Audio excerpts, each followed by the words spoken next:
Early in the summer, we received at NC State a survey, the faculty did, asking us how we would prefer to teach in the fall.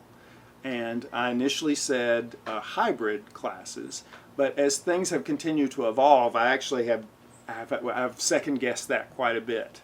And you know, I know everyone is trying to figure this out as things are changing, you know, not even sometimes more frequently than daily. But the thing that makes me continue to reassess, you know, how I feel about being in the class in the fall are certainly reading stories about people who are college age do tend to engage in higher risk behaviors, and I think that that is worrisome for those of us who know we're going to come in contact with those people, those young people who might have engaged in some behaviors that people of my age would probably say, oh no, you know, I'm happy not to go to a bar or do this or that, but there may be folks who are younger who say, you know, what could it hurt? Interestingly, as both a faculty member and the parent of a college age student at the same university, I'm also on a Facebook group of parents of students at NC State.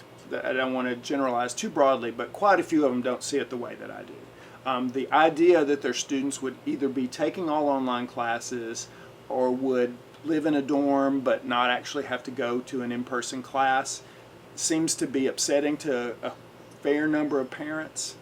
And I understand that. I get that. You feel like you're paying tuition and you're paying room and board, and you know you want your kid to have that college experience. But as somebody who also has the perspective of the professor who will be in the class with those students, I just feel like that being careful and cautious and not risking anybody's health would be the number one way to go. Even if that happens for a year or 2 semesters or 3 semesters, I mean, in the long run, that just may be what's in everyone's best interest. But then I think when faculty started balking at teaching in person in the fall, and the administration saw how few classes were possibly going to be taught face to face, then we got a memo that was much more that we need to move in the right direction, implying we were moving in the wrong direction. But as I have also said, I understand that they're in a predicament. I'm not blaming those people.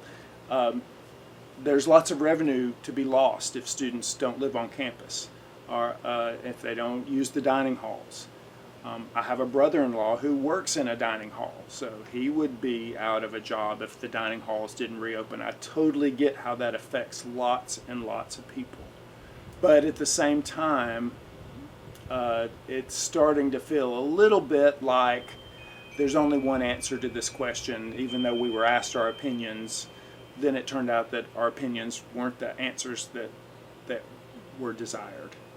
So I'm not trying to anger the administration, and I'm trying to understand the administration's perspective, but I'm also trying to express a point of view that I think is valid.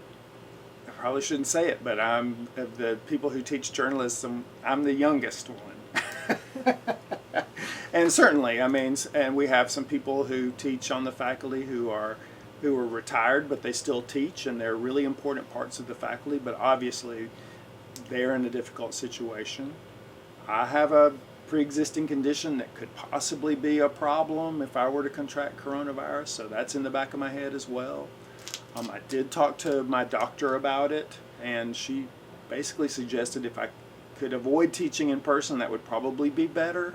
It wasn't an absolute, but still it's one of those things that is in the back of your mind.